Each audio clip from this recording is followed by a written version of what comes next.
Tout commence en 1931, quand des troupes japonaises envahissent la Mandchourie. Un vent dévastateur commence à souffler sur l'Asie de l'Est. Il ne s'arrêtera qu'en 1945.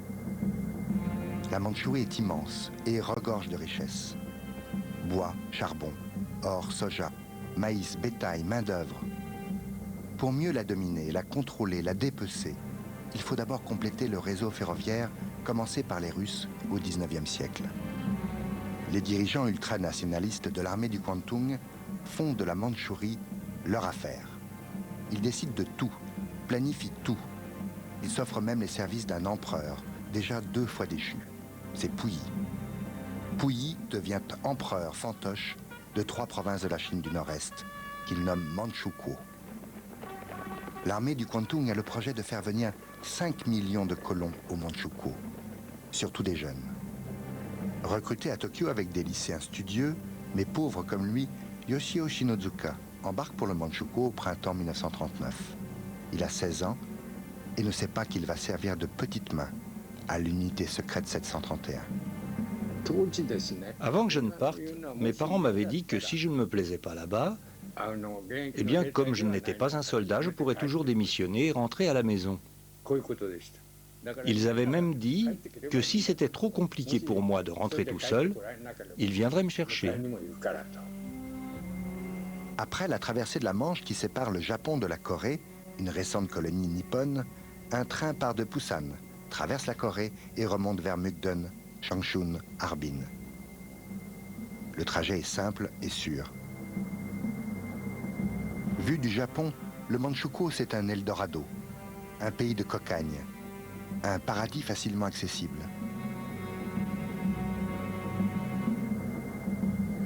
Après 4 jours et nuits de train, le voyageur qui va jusqu'à Harbin découvre une ville grouillante, cosmopolite, mais sous haute surveillance.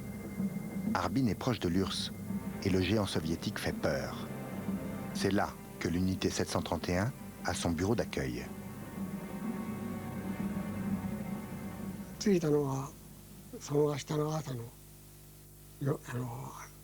On est arrivé à Harbin le matin vers les 5h30.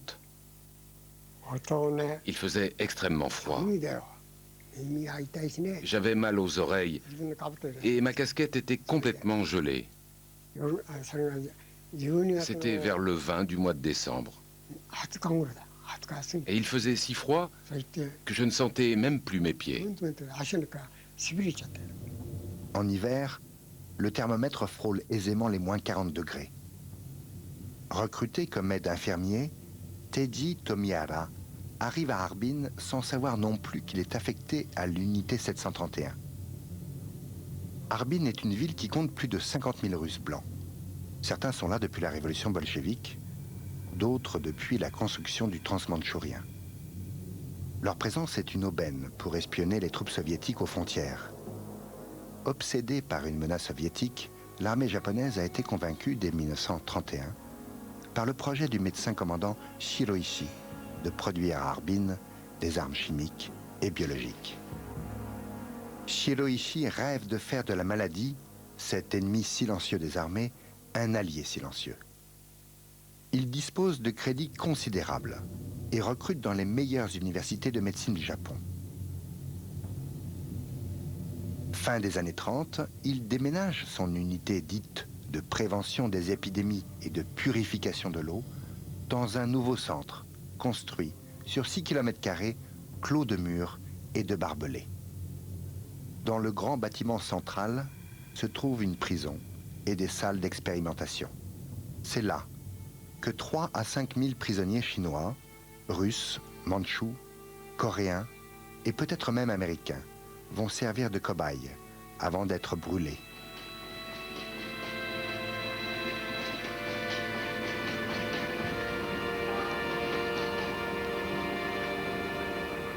La petite gare de Pingfang a connu une activité intense pendant les 2 ans de construction de la nouvelle unité 731.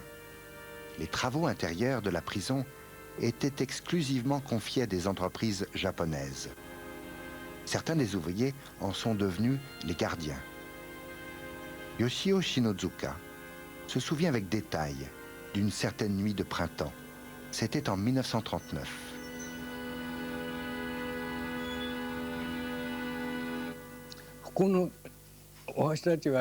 Vous voyez, on dormait dans cette partie du bâtiment numéro 1, et puis, au beau milieu de la nuit, il y a eu tout un mouvement de lumière, et j'ai aussi entendu beaucoup de bruits métalliques, des bruits de sabres portés dans leurs fourreaux, et puis aussi des bruits de chaînes et des bruits de va-et-vient.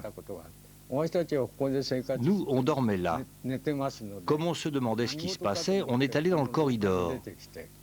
On est passé par là pour aller jusqu'ici. C'est un transfert de bûches, ne sortez pas. C'est ce que le gardien a dit. Ça s'est passé juste après que la construction des bâtiments 7 et 8 ait été terminée. Alors ils ont dû organiser le transfert de beaucoup de prisonniers qui étaient gardés ailleurs. C'est en fait à cette occasion que pour la première fois, j'ai entendu le mot bûche prononcé. Au début, quand les copains parlaient des bûches, ils disaient juste le mot bûche. Alors je me demandais vraiment de qui ils parlaient, si c'était des gens qui étaient des criminels ou non. Mais à partir du moment où on faisait vraiment partie de l'unité, à partir de là, j'ai bien compris que ça finissait vraiment mal pour eux. Ces photos de futurs cobayes de l'unité 731 ont été retrouvées récemment parmi des documents de la Kempeitai, la police militaire japonaise. Contresignés et tamponnés par son administration centrale, ces documents permettent aujourd'hui de comprendre comment des prisonniers devenaient cobayes de l'unité 731. Setsugi Naganuma se souvient avoir eu en main de tels documents.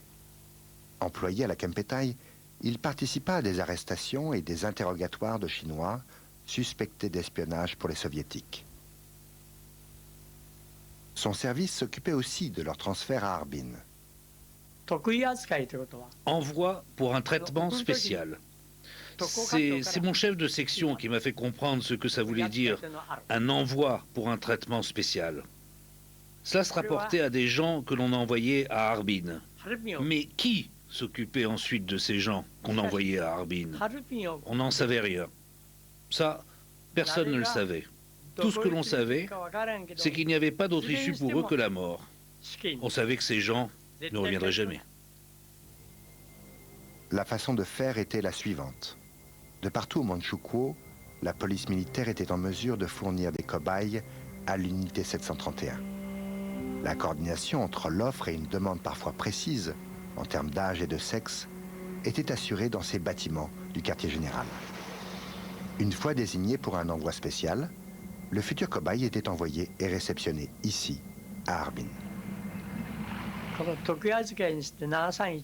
Quand des gens étaient envoyés à l'unité 731 pour un traitement spécial, le capitaine du service, il avait des avantages.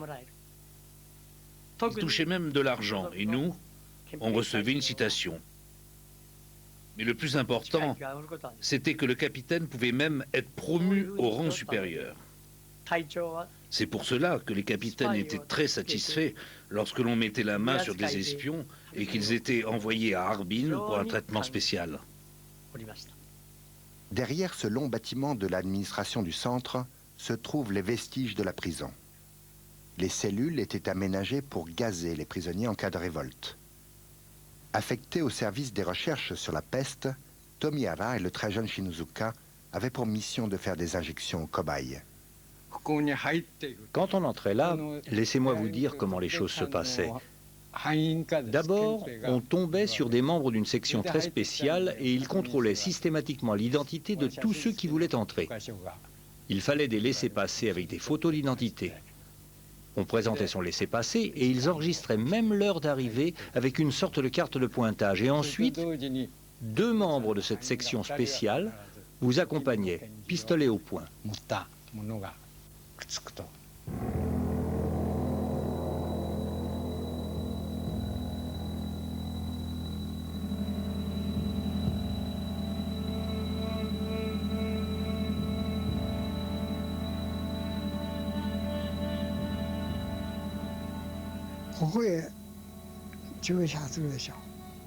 Il fallait faire une piqûre là, dans le bras.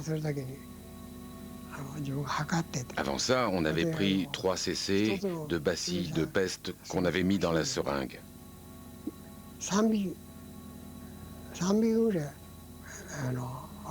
Après l'injection, on attendait 24 heures, puis 30 heures, pour constater les premiers symptômes, et surtout pour savoir si la personne avait contracté ou non la peste.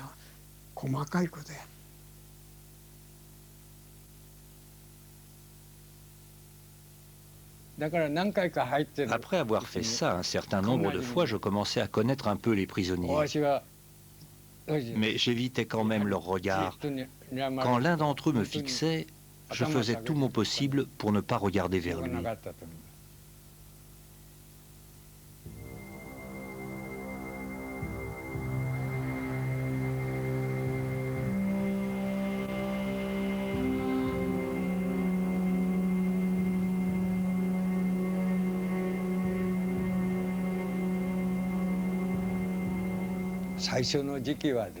Ceux-là même qui me fixaient du regard et que j'avais eu déjà du mal à regarder en face, eh bien maintenant ils étaient méconnaissables. Comment dire, la couleur de leur peau virait au noir. En quelques jours, ils avaient terriblement maigri et ils avaient la peau si sombre que parfois j'avais vraiment du mal à les reconnaître.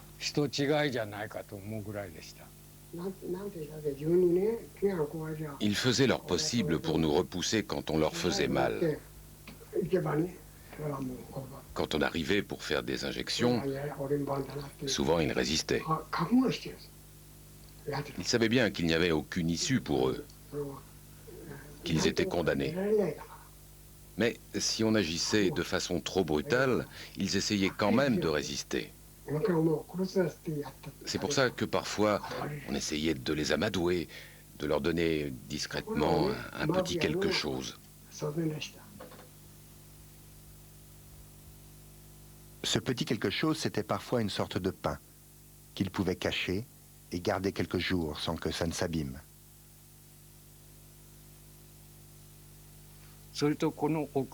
Toute la toiture avait été aménagée en terrasse. Et là-haut, ils avaient mis du matériel pour tirer des projectiles à gaz en cas de révolte des prisonniers.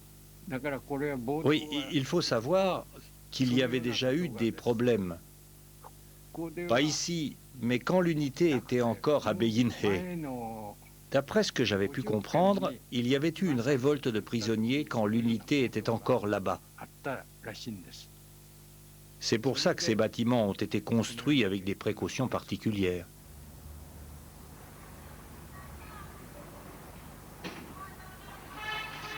L'unité 731 avait construit ces immeubles à 2 étages pour loger ses 3 à 4 000 employés civils. Certains étaient mariés, en famille. Les jeunes recrues, comme chez Nozuka, étaient en chambre de 4. Ici, comme au travail, chacun se soumettait à la règle d'or. Ne rien voir, ne rien dire, ne rien entendre. À peine arrivé, Hitoshi Tanizaki l'a vite compris.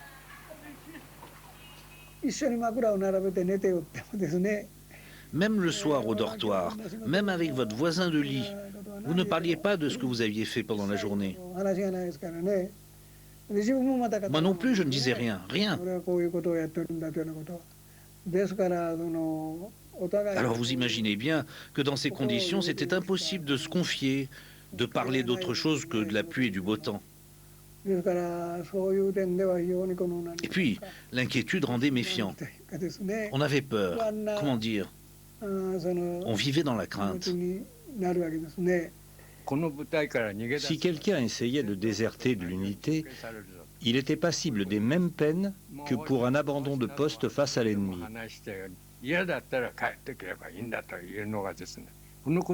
Et moi qui avais dit à mes parents que je rentrerais si je ne me sentais pas bien là-bas.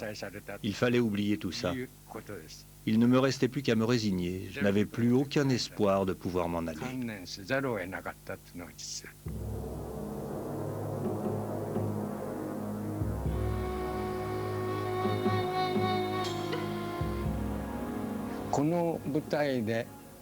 Dans cette section, celui qui attrapait une maladie, celui qui attrapait la peste par exemple, eh bien normalement, on aurait dû l'envoyer à l'hôpital militaire pour le faire soigner. Mais cela aurait dévoilé l'une des activités secrètes de l'unité parce qu'il n'y avait pas d'autres cas de peste signalés à ce moment-là.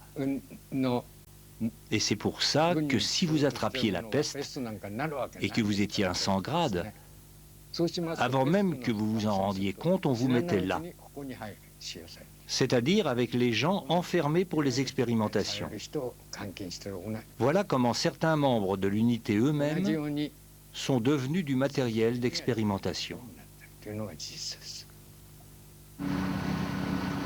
1941-1942. Les armées nippones menaient une guerre sanguinaire en Chine et venaient d'attaquer les Américains à Pearl Harbor. Ici, à une soixantaine de kilomètres d'Hiroshima, sur la petite île de Kunoshima, des armes de guerre chimiques, elles aussi formellement interdites par la Convention de Genève de 1925, étaient produites et régulièrement envoyées au Mandchoukouo. Au pic, la production chimique était de 450 tonnes par mois, de quoi remplir 50 à 60 000 obus d'artillerie. Parmi la main-d'œuvre, beaucoup étaient très jeunes. Atsushi Murakami n'avait que 14 ans quand il était recruté. Il y avait une partie de l'île que l'on utilisait pour des séances d'entraînement pendant lesquelles il répandait des gaz. Et je peux vous dire que si vous aviez mal mis votre masque, c'était très dangereux. Ce genre d'entraînement était considéré comme faisant partie de notre formation. Ma formation a duré 2 ans. Oui, c'est ça, 2 ans. Et ce n'est qu'à partir de la 3e année que j'ai été affecté à l'une des unités de production de gaz. Pour moitié, la production chimique allait donc au Mandchoukouo. Et l'unité 731 avait les moyens de tester les gaz avec des cobayes en chambre vitrée.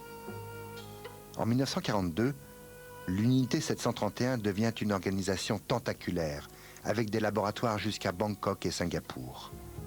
Plus au nord du Mandchoukouo, des rats sont élevés à l'unité de Heilar, plus de 10 000 rats. Tous les mois, des centaines de rats blancs et rats sauvages sont livrés ici et gardés dans ces bacs en ciment. Pourquoi tant de rats? Le jeune Tanizaki a été affecté à leur élevage et à la fabrication de pièges d'un usage bien particulier. Vous voyez, on utilisait une plaque de métal, à peu près de la taille d'un rat. Et puis sur les côtés, du gros fil de fer que l'on tordait aussi en forme de rat. Après, on donnait ça à la section numéro 1. Eux, leur travail consistait à faire des recherches sur la bactérie de la peste. Alors ils prenaient des rats, ils les mettaient sur la plaque en les coinçant bien sur les côtés, et ils se débrouillaient pour que des puces s'y accrochent. L'étape suivante consistait à contaminer les rats avec la bactérie de la peste. Comme les puces se nourrissent de leur sang, elles devenaient à leur tour porteuses de la maladie. C'est comme ça que des puces étaient utilisées pour aller répandre la peste.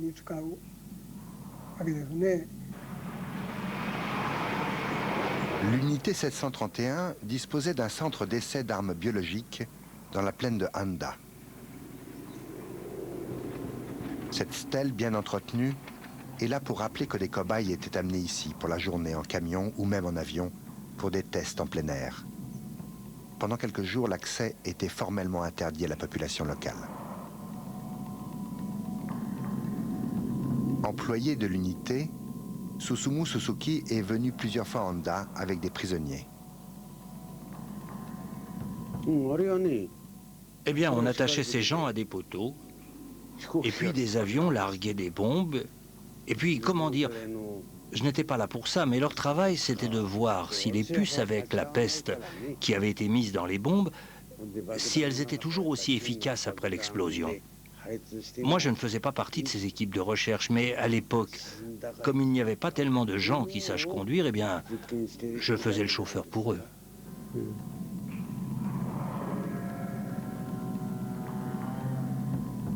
L'explosion avait pour fonction de libérer les puces contenues dans une enveloppe en céramique. Pour éviter les blessures par la projection d'éclats de céramique, les cobayes étaient parfois casqués et protégés par des plaques de métal.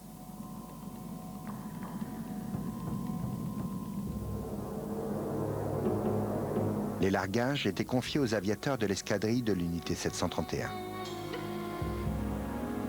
Ils ont notamment participé en Chine au bombardement biologique de la région de Nankin. Shuichi Matsumoto était à Nankin et il a fait plusieurs largages à Handa.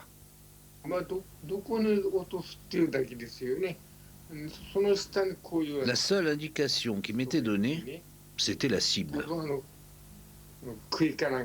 Au sol, il y avait probablement tous ces gens, solidement attachés à des piquets, par les mains et aussi par les pieds, pour qu'ils ne risquent pas de s'échapper.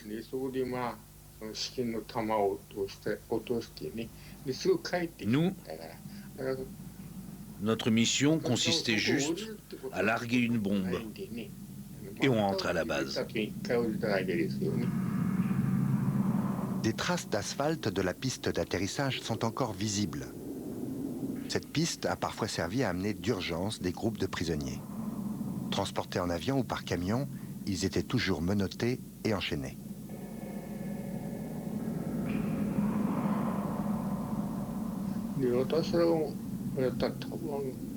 Les bombes que je larguais contenaient probablement des puces. Vous savez, on en produisait tellement des puces dans l'unité. Et ceux de la section Yamaguchi, ils fabriquaient beaucoup de sortes de bombes. Du coup, on les surnommait « messieurs bombes ». Les bombes que nous on larguait, on les appelait « bombes Sako ». Mais il y en avait plein d'autres sortes.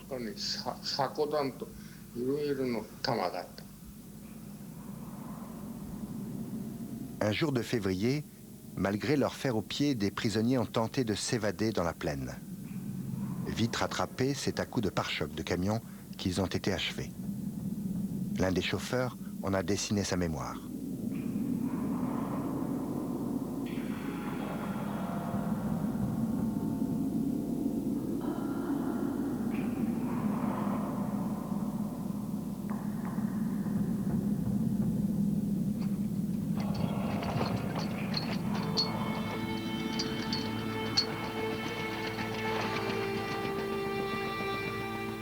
D'un côté, la route mène plein ouest vers l'unité 731. Il fallait 3 bonnes heures pour amener les prisonniers, vivants ou morts, entassés à l'arrière de camions. De l'autre côté, la route caote plein est jusqu'à la ville de Handa. Le long du chemin, comme en ville, les mémoires sont lourdes d'histoires cauchemardesques sur les années d'occupation japonaise. Histoire d'épidémies soudaines, histoire de puits pollués, de nourriture empoisonnée distribuée aux enfants, histoire de rats. Depuis le départ précipité des Japonais fin 1945, cette région a connu d'autres chaos. Il n'empêche qu'ici, dans les familles, les mémoires sont très chargées de ressentiments.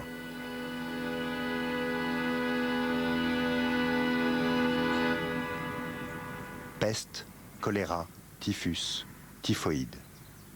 L'étude des maladies contractées par les cobayes à Handa en conduisait certains dans les salles de vivisection de la prison. L'une des salles était là, à l'angle du bâtiment. Les enduits des murs sont encore visibles. Le prisonnier était allongé et anesthésié. Au bout, oui, tout au bout, il y avait une salle de traitement et la personne était amenée là. Cette salle de traitement était en fait une salle de dissection et il y avait du carrelage partout.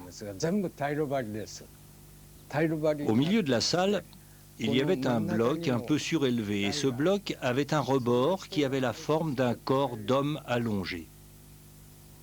C'était une table de dissection conçue de telle façon que le sang soit canalisé, évacué vers le sol et désinfecté avant d'être rejeté plus loin.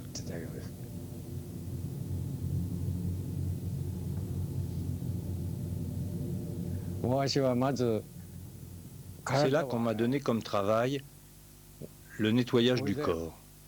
Mais je n'avais pas demandé avec quoi il fallait que je le fasse. J'ai vu dans un coin de la pièce qu'il y avait une espèce de brosse à chien-dent avec un tuyau d'arrosage prêt à être utilisé, et je me suis rendu compte qu'il me faisait signe d'arroser le corps et de le brosser. Alors je me suis tourné vers le chef de section qui dirigeait les opérations pour lui demander « Comment je fais pour le visage ?» Je ne me voyais pas en train de nettoyer le visage de quelqu'un avec une brosse à chien-dent. Que faire? Vas-y, allez, au travail. Alors j'ai nettoyé, et les autres m'ont aidé à le retourner sur le ventre, puis à le retourner encore.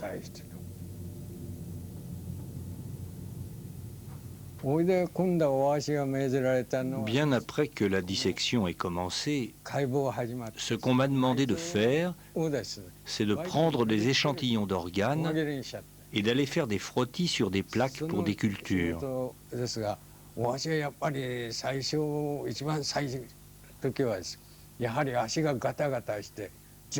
La première fois que j'ai fait tout ça, j'avais les jambes qui tremblaient et je ne savais plus ce que je faisais. Je ne sais pas comment j'ai pu supporter de voir ça, de voir quelqu'un être tué comme ça.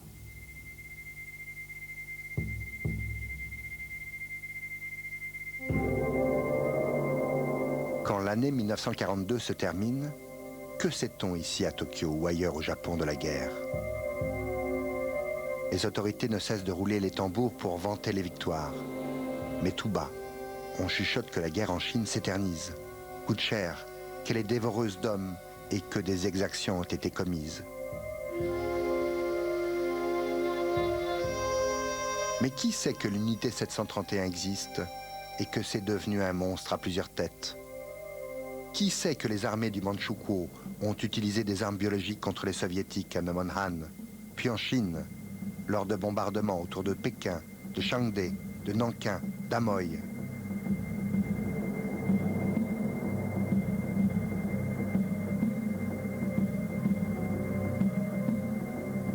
En 1942, avec Tokyo bombardée pour la première fois, avec les Américains et les Britanniques pour nouveaux ennemis, de plus en plus d'hommes reçoivent le billet rouge pour aller à la guerre. Les quais de gare sont souvent encombrés de partants pour des fronts toujours plus lointains. Envoyé en Chine du Sud, le jeune médecin Ken Yuasa connaît la rumeur qui rôde dans son université. On dit que là-bas, des prisonniers servent de cobayes pour entraîner les médecins novices à la chirurgie de guerre. Dès son arrivée à l'hôpital, Ken Yuasa comprend que la rumeur est une réalité. Avec d'autres jeunes médecins, il va participer plus de 10 fois à ce genre d'exercice. Les cobayes sont anesthésiés, c'est tout.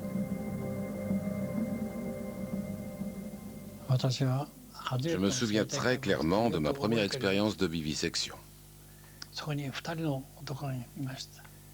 Il y avait là deux hommes. L'un des deux était à peu près de ma taille. Il avait la trentaine, des bonnes joues bien rondes et il portait des vêtements simples de paysan. Il avait les mains attachées devant lui. Il avait le regard fixé vers le sol, comme quelqu'un perdu dans ses pensées. D'instinct, je me suis dit que c'était deux de ces communistes contre lesquels le Japon menait la guerre. L'autre aussi avait l'air d'un paysan. Lui aussi avait les mains attachées devant lui, mais il n'arrêtait pas de geindre en bredouillant des mots incompréhensibles.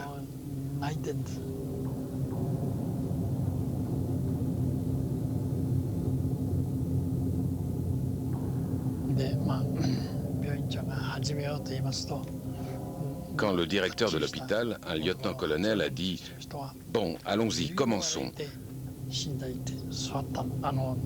le plus costaud des deux s'est laissé guider avec calme et s'est allongé sur la table. Moi, je pensais qu'il allait résister, mais non. Il s'est comporté avec un calme impressionnant. Quand on a vu ça, pendant quelques instants, tout le monde s'est tu. Plus tard, le médecin militaire qui était juste à côté de moi m'a dit qu'à son avis, un tel calme était la meilleure preuve d'une soumission au pouvoir japonais. Voilà, c'était ça la mentalité de l'époque. Pendant, disons, plus d'une heure, on a pris des tours et chacun des médecins militaires s'est entraîné en suivant les instructions du chirurgien. Les infirmières aussi étaient en formation. Et une fois cette séance de formation terminée, les médecins militaires, les infirmières ont quitté la salle et 5 autres jeunes médecins sont venus pour nous rejoindre avec des aides-soignants et ils ont remis la salle en ordre. Le pauvre homme ne respirait plus. Les aides-soignants l'ont jeté dans un trou et le trou n'était pas tout près. Je me souviens avoir entendu dire « Mais non, pas là, c'est déjà occupé, plus loin ». Alors je me suis dit que ça avait dû avoir lieu déjà un bon nombre de fois. Comme d'autres médecins des hôpitaux militaires japonais en Chine, Ken Yuasa a été en rapport avec l'unité 731 et son commandant Shiroishi. Avec l'aide de ses infirmières, il a fourni des échantillons de bactéries de pathologie mortelle. Ce qui fait vraiment peur, et ça c'est très important, c'est que si l'on se réfère à l'état d'esprit de l'époque, ces opérations étaient considérées comme des actes utiles. Nous pensions que cela était nécessaire pour conduire la guerre et pour faciliter les choses. C'était pas nous qui décidions. C'était des ordres qui venaient toujours d'au-dessus. Et partout ça se passait comme ça. C'était quelque chose considéré sans gravité particulière et il n'y avait aucun sentiment de culpabilité.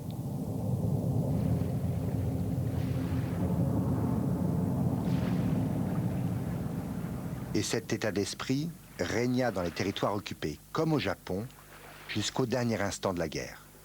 En juillet 1945, à Okunoshima, quand il paraît clair que tout est perdu, la production chimique est arrêtée, les stocks cachés. Mais Reiko Okada et toutes les filles de sa classe sont forcées de produire une nouvelle arme.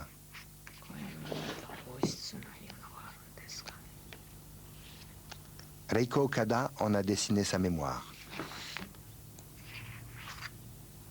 Mémoire des gestes de 2000 collégiens, fabriquant à longueur de journée d'énormes montgolfières en papier destinées à porter des bombes jusqu'en Amérique, en prenant les courants de la stratosphère.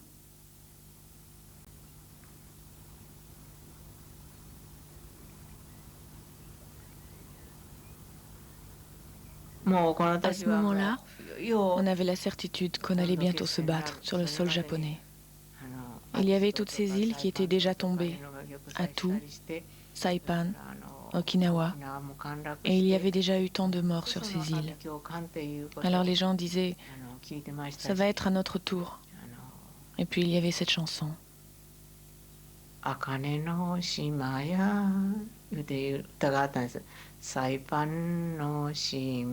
L'île où fleurit la Garance, l'île de Saipan.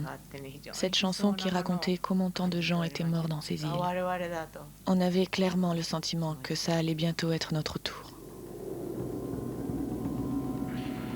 Le 6 août 1945, au matin, Reiko Okada et ses camarades de classe sont déjà arrivés sur l'île lorsque la bombe atomique larguée sur Hiroshima explose.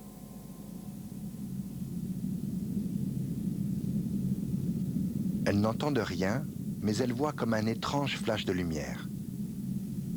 Le 9 août, c'est Nagasaki qui est dévasté par la seconde explosion atomique.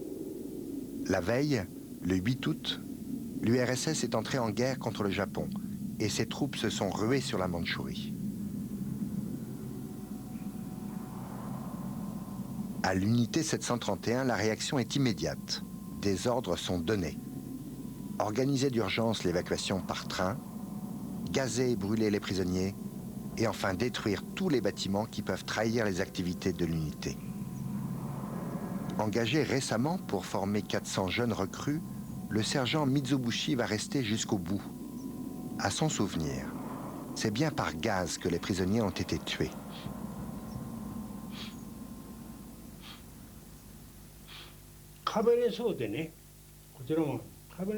Le long du mur courait un tuyau qui communiquait avec chacune des cellules. Je pense que c'est tout simplement comme ça qu'ils ont fait.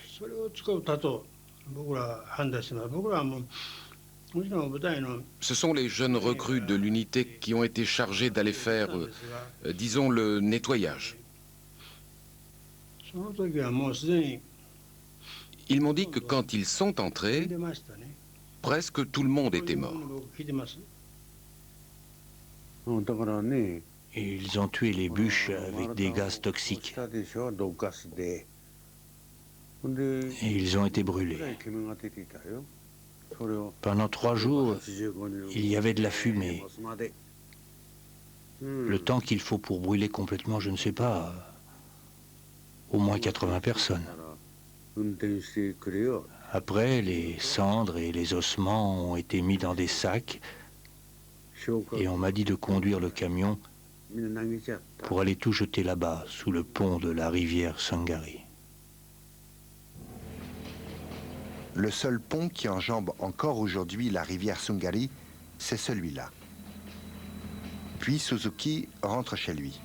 Sa femme secrétaire à l'unité 731 prépare leurs bagages. Le jour même commence la destruction des bâtiments. D'abord la centrale thermique avec ses 3 cheminées. Le 11 août, le groupe des aviateurs reçoit l'ordre de faire sauter la prison.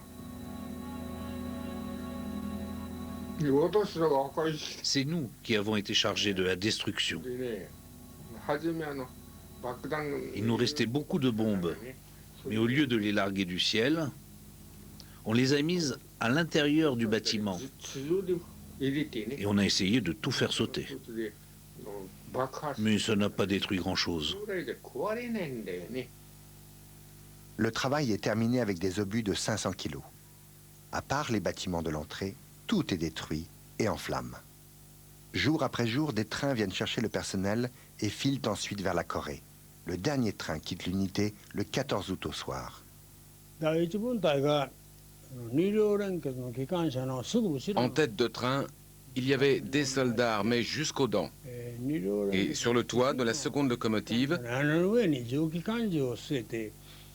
on avait installé des armes lourdes sous le commandement du sous-lieutenant Yoshida.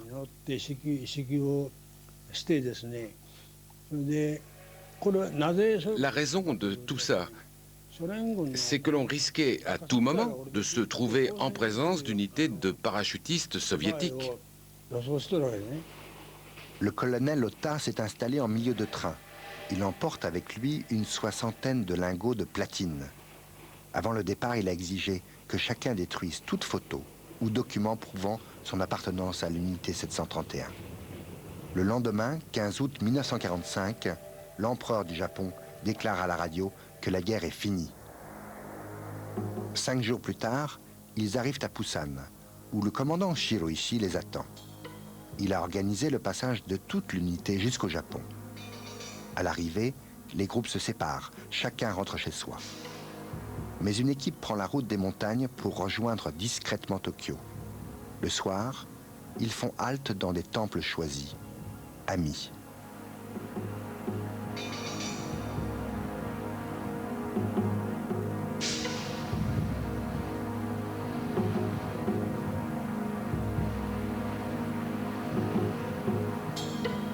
Arrivé à Tokyo à la toute fin du mois d'août, il découvre une ville dévastée par les bombardements et qui attend l'arrivée du nouveau maître américain. Et comme prévu, ils font leur livraison à l'université militaire de médecine.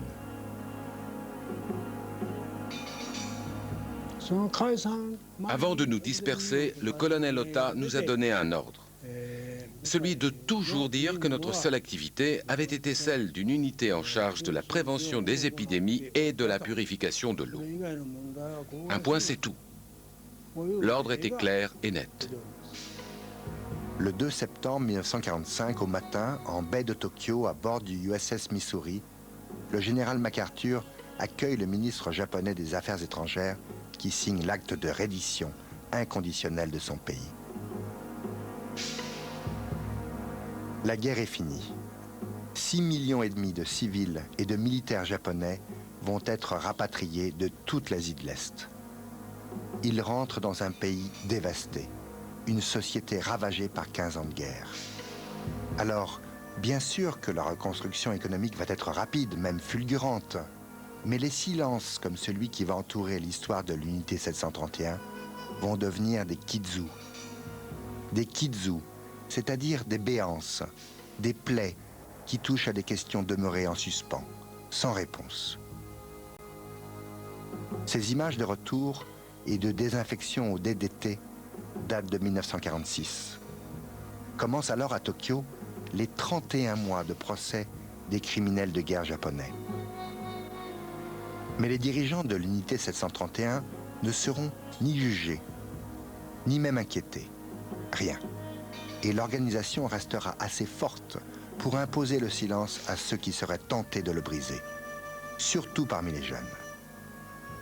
Quant aux résultats de 15 années d'expérimentation, que sont-ils devenus? Qui en a pris possession? À quel prix? Pour en faire quoi?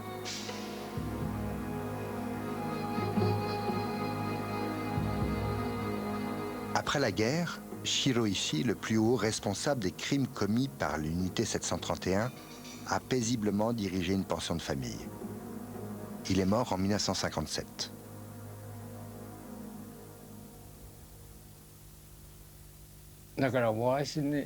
Il y a une question que je me pose souvent. Pourquoi n'ont-ils pas été jugés au procès de Tokyo? Je suis convaincu que c'est un problème que l'on traîne comme un boulet pour faire la lumière sur le passé. Maintenant, il y a des Chinois qui intentent des procès aux Japonais. Si les faits avaient été jugés à l'époque, tout aurait pu être clarifié depuis longtemps. Beaucoup de gens ignorent que ce sont là des vérités de cette guerre d'invasion. Certains disent que ça n'a pas pu se passer de cette façon. Ils disent que ça se saurait. On n'aurait jamais pu oublier que des médecins militaires ont découpé des gens. Ce qui est terrible aujourd'hui, c'est cette vision erronée de la guerre. Ils ne savent rien de cette guerre.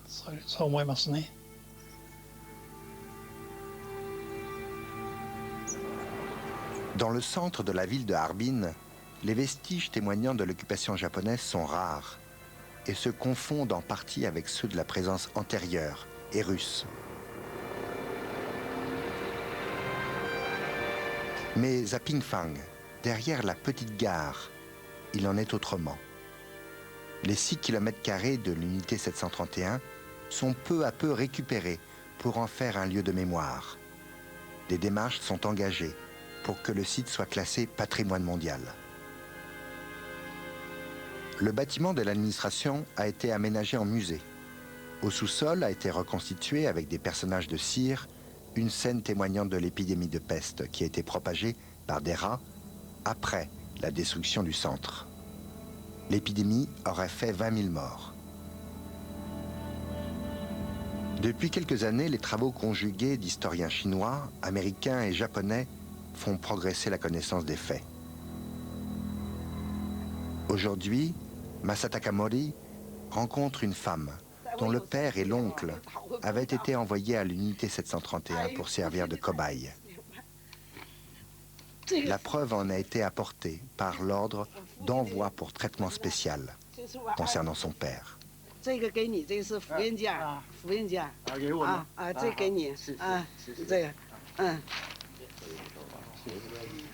Masataka Mori revient souvent pour ses recherches. Au Japon, il enseigne à l'université et l'un de ses cours se rapporte directement à l'histoire de l'unité 731.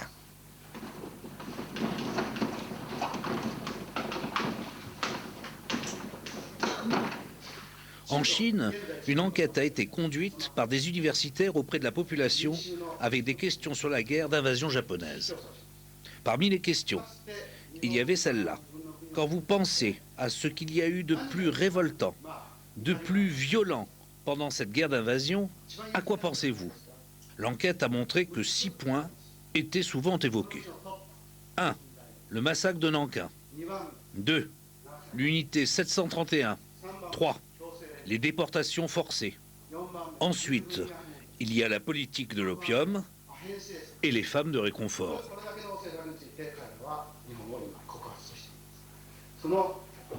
Dès le premier cours de l'année, Masataka Mori prend le temps d'expliquer à ses élèves qu'il n'y a rien de surprenant à ce qu'ils ignorent ce qui s'est passé pendant 15 ans près de Harbin. Sur les 9 éditeurs de livres d'histoire du secondaire, un seul consacre quelques lignes aux activités criminelles de l'unité 731 et de son organisation tentaculaire. Comme d'autres enseignants ou simples citoyens japonais qui se permettent de parler haut et fort, Masataka Mori reçoit parfois des lettres de menaces émanant de groupes extrémistes. On vient aussi l'insulter par haut-parleur, jusque devant sa porte. Comme d'autres, il est devenu prudent. Il ne s'approche jamais du bord du quai quand un train entre en gare. Et pour ceux qui veulent témoigner, confier leur mémoire, la volonté de prise de parole rencontre encore des obstacles difficiles à surmonter.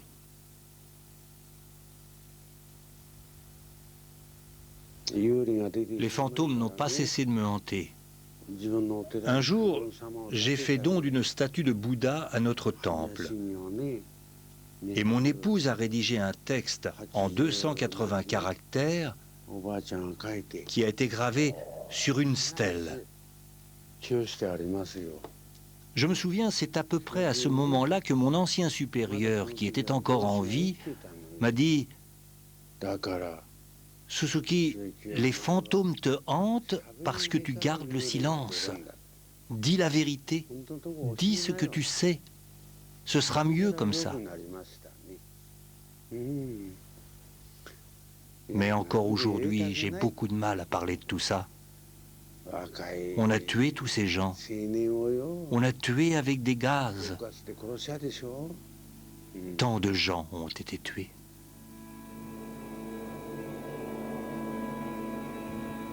Le Japon a officiellement reconnu l'existence de l'unité 731, mais pas encore la réalité de ses activités criminelles, ni celle des bombardements biologiques. En revanche, un grand pas a été franchi lorsqu'à la fin du XXe siècle, Tokyo s'est engagé à débarrasser la Chine d'innombrables stocks d'armes chimiques produites pendant la guerre sur l'île d'Okunoshima. Sur 23 sites déjà repérés, fouillés et nettoyés par des équipes japonaises, plus de la moitié se trouve dans les provinces du Nord, dans l'ancien Manchukuo.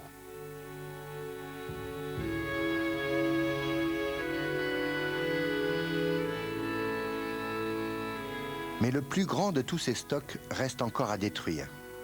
Il est au sud-est de Harbin, à moins de 300 km de la ville russe de Vladivostok. Plus d'1 million d'obus sommeillent là, sous cette colline.